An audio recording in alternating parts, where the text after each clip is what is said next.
будь оно беззаботным или тяжелым, мы вновь и вновь, бессознательно, окунаемся в свое детство.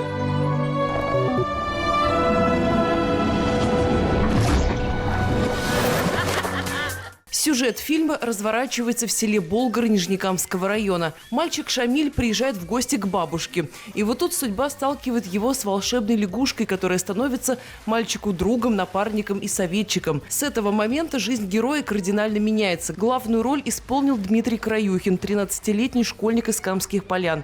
Это был его первый опыт в кино.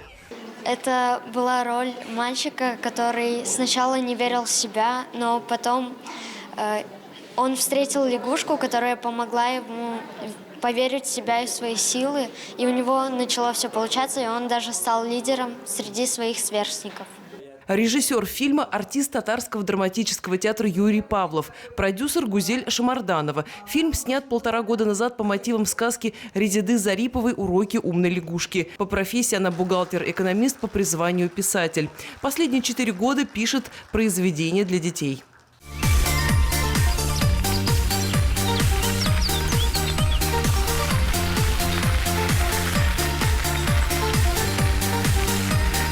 Я исполнял роль озорного мальчишки, который любит поиграть, побеситься со своими друзьями.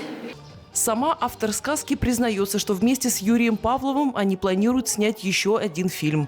Если этот фильм больше для семьи, детей и взрослых, то следующий фильм он будет более актуален для общества. Он будет для взрослых, но про детей, о проблемах, которые, наверное, были актуальны и, наверное, останутся актуальны на многие годы. Зрители тепло приняли фильм. Они отметили красоту сельской природы, мастерство артистов и глубокий сценарий. Это был закрытый показ в кинотеатре «Восход». Режиссер заявил, что в будущем кино можно будет увидеть на различных фестивалях. Светлана Шумкова, Альбина Валеева, Булат Зиганшин. Новости НТР.